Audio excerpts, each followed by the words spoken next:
Hey YouTube, Darth Golas here. If you're wondering where I am, I'm at another apartment that I'm renting out temporarily. And I decided today I was going to get back to making videos. So I decided today I'll do since this year is the 35th anniversary of Ninja Turtles 2, Secret of the Ooze, I decided to do a review on that, but why not? Anyway,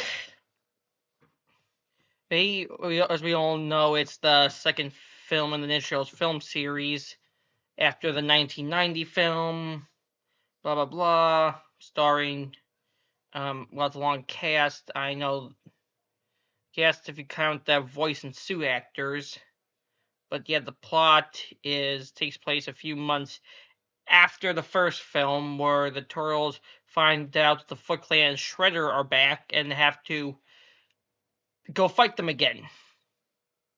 Basically, yeah.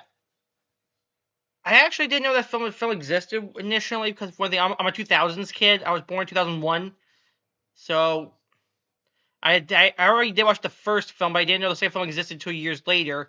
Eventually, I got the second film, so I got a 4-pack that included the first 3 films in 2007, and through that, I watched the second film, and I fairly enjoyed it, but doing a rewatch during the Fathom Events 35th anniversary showing, I noticed a couple things that bothered me, which is what I'm going to dive into this review here. So,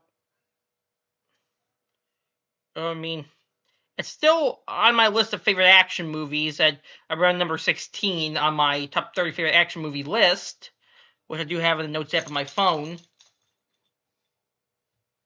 No, well, I'm just getting some Sprite.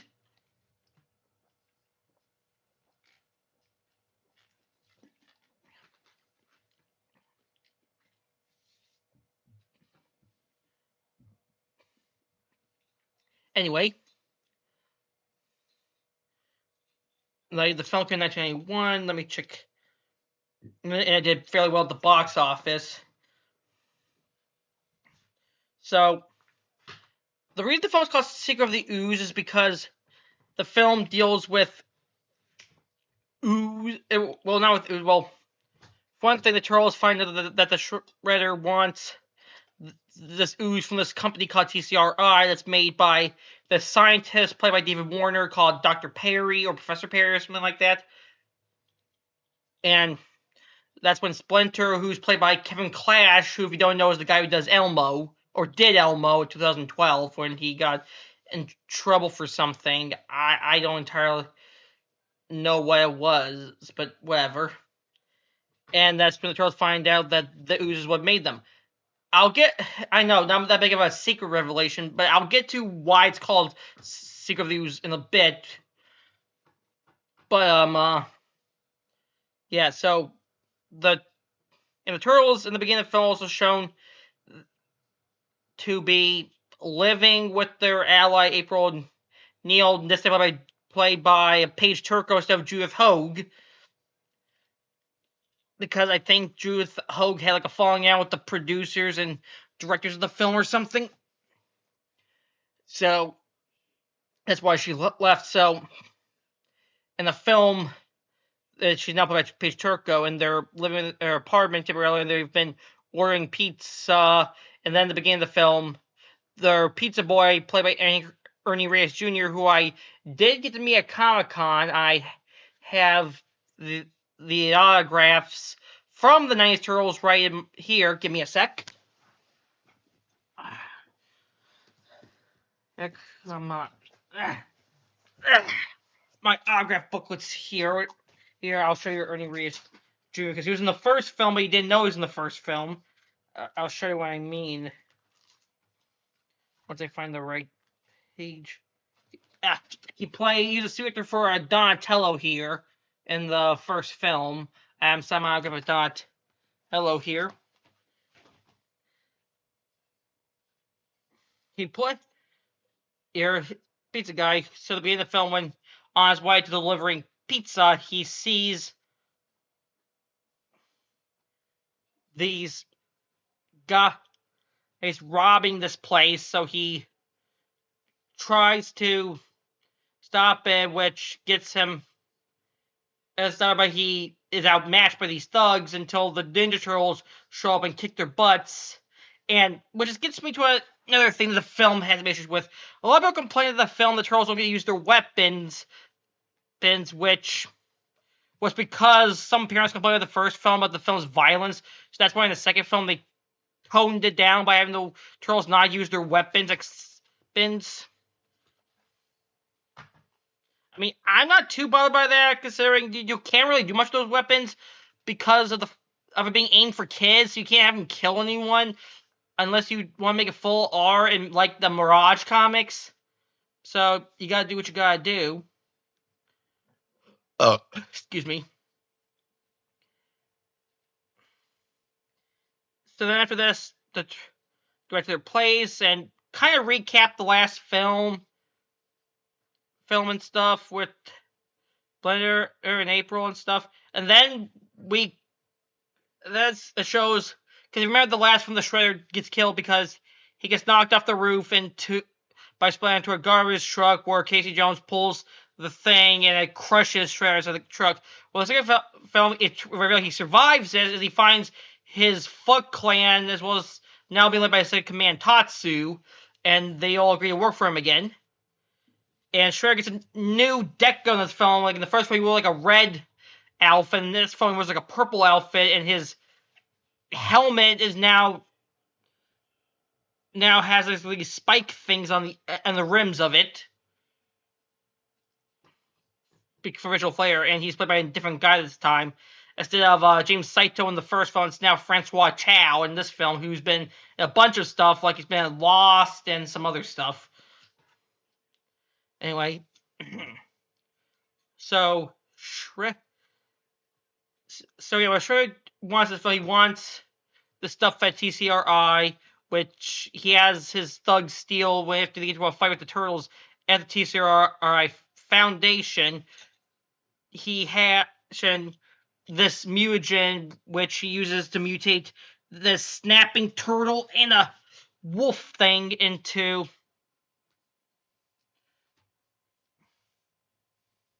what is he?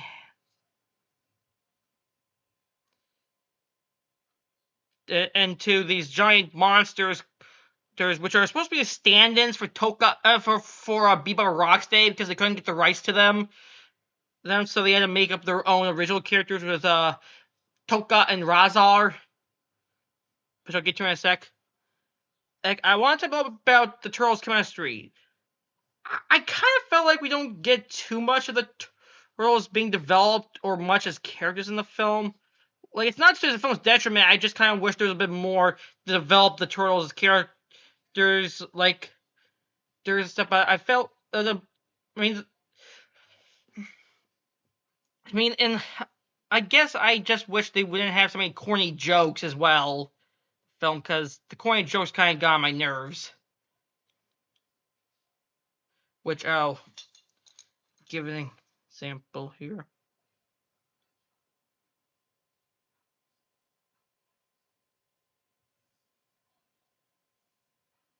Like Ninja Cowboy was kind of lame.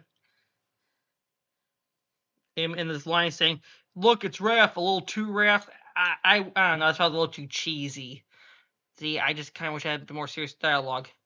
Not that there isn't serious moments, there is, well, not as much as the last film. Oh yeah, and then here's this part that kind of bugs me. In this one portion of the film, Raph and Ernie wants to help Ernie's Junior's character sneak into the foot, which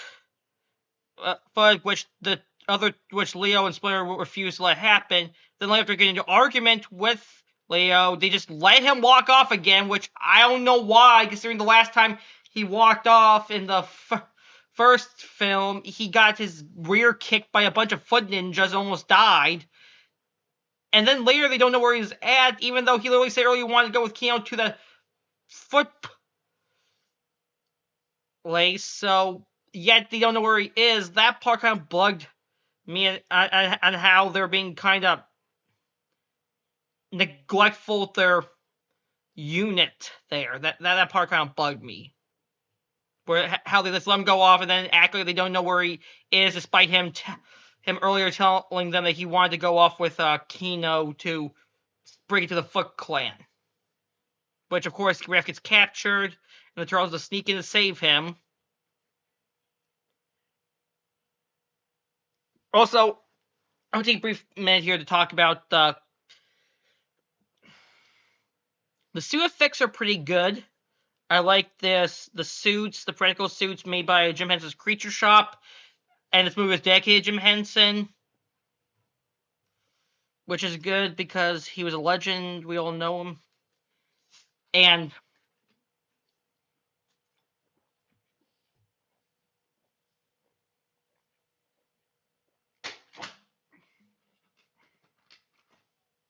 the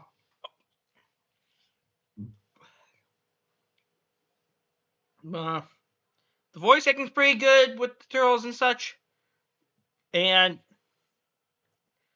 the fight scenes are alright. And they move well in the suits, the fight scenes, the suit actors. So that works well. Well, they have fights. And Toka and Razar are pretty good animatronics as well. I mean, they're not perfect, but they're tolerable. But of course, they get made in the film because Shredder kidnapped David Warner's character and forced him to help them make Toka and Razar, but then Shredder gets mad because they act like babies. Because he says it like this: "Babies! They're babies!" Yes, and then it was like, "They're not babies, they're infants." Okay, the stupid infants or something like that was alright. Right, and then eventually use them, but then later when the Turtles come to save Raph, they get captured initially, but then Splinter frees them by showing up and bow airing their nets, and then they free Raph and they weren't. This is one weird part when there's a sewer drain the Turtles go into, and Toka and Raza try to follow, but they can't fit in the sewer grid. But I'm like, why not just send the Foot Ninjas down there? I don't get why don't they send the Foot Ninjas down there to chase after the Turtles? There's no sense they can fit down the sewer lid instead of giving up like that. That part kind of bugged me. But anyway, I don't want to talk too much about why. I guess it's not a bad film, it's just a few things that annoy me. And Paige Turco's alright as April, although she doesn't get that much to do in the film compared to the first film with Judith Hoag. Also, Casey's done this movie. I don't remember the reason why, but for some reason they couldn't have Elias Koteas in this film. So he's out for the count. And Ernie Gino's okay as Kino. I mean, Kino's not exactly the most dynamic character, but he's alright for the point he serves in the film. And Final Battle is a mixed bag. Because we start with the Turtles trying to trick Tuck and Razar into eating these donuts that have this stuff in it. It's supposed to subdue them, but Tuck and Razar find out what's going on, so they get into a fight which lays into a Vanilla Ice concert. And where they had the song Ninja Rap that I swear was only in the film to shoehorn to the budget. Not the budget, I mean the shoehorn to the soundtrack. The song called Go Ninja, Go Ninja, Go! Go Ninja, Go Ninja, Go! That I could care less about. That I hear everywhere now thanks to it being somehow so popular in Israel's fandom. Oh yeah, also, so I think some of the best parts to me in the film were the bits with Francois Child the Shredder interacting with his henchmen and his second-hand man Tatsu. I know the actor's name, I just don't know how to pronounce it because it's a hard to pronounce name, but I know the actor of his second right-hand man was also in Showdown Little Tokyo.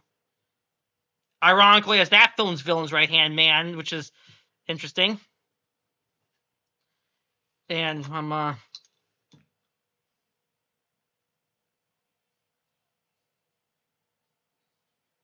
oh, it says here Judith Hoag was not called in the reprisal role because they felt she mistreated the stunt doubles in the first film. Something like that.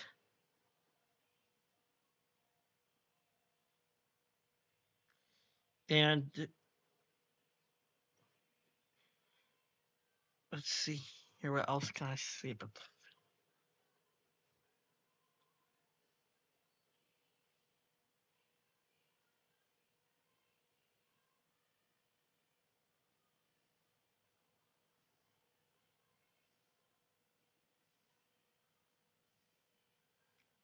Oh yeah, here comes my last complaint about the film. After here comes my last complaint about the film. After they defeat Tatsu, took on Razar, Shredder threatens to inject mutagen or ooze or whatever into this woman in the crowd of Vanilla Ice concert, so the turtles and use this electric guitar to launch Shredder out of the place. When the turtles go to catch up with Shredder, he breaks out of the dog thing, turns to this giant hulking beast called the Super Shredder because he took the mutagen. And I thought this was going to be like a cool knockout, drag out battle between them. But instead, all what happens is the Super Shredder knocks down the pulse, holding out the pier, and lets it collapse on himself, killing him. And not really much of a battle. I thought that was kind of cheap that they have something as cool as him becoming a giant hulking beast from the fight, but instead of them fighting, he just collapses the dock on himself. Wow, what a waste.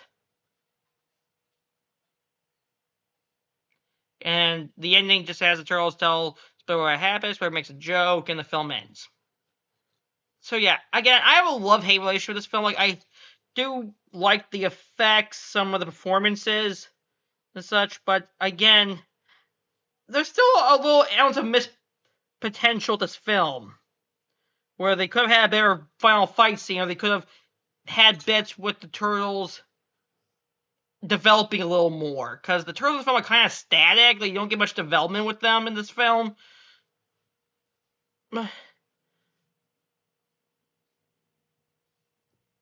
Something that some later turtle films would overcorrect on, which I'll get to in the future. The action again is pretty good, especially with the suit actors. The animatronics are good for the most part. It does have good heart to it. Like, it has heart in the right place. It's a lot better than Insurals 3. It's a lot better than TMNT, in my opinion. It's a film with flaws, but a film that still has a good heart to it. That even despite with flaws, I can still tolerate. Also, here's what I mean by the Secret of the Ooze. Initially, the Secret of the Ooze was supposed to be that David Warner's character was supposed to be an Utrum, and originally his chest was supposed to open up to reveal an Utrum in his chest. And the trolls were made by the Utrums. That was supposed to be the Secret of the Ooze, but I guess they cut it out for budget reasons, so we don't know what the Secret of the Ooze is because of that. Yeah. Anyway, that's what I got for my review. Hope you enjoy and like it, and stay tuned for more.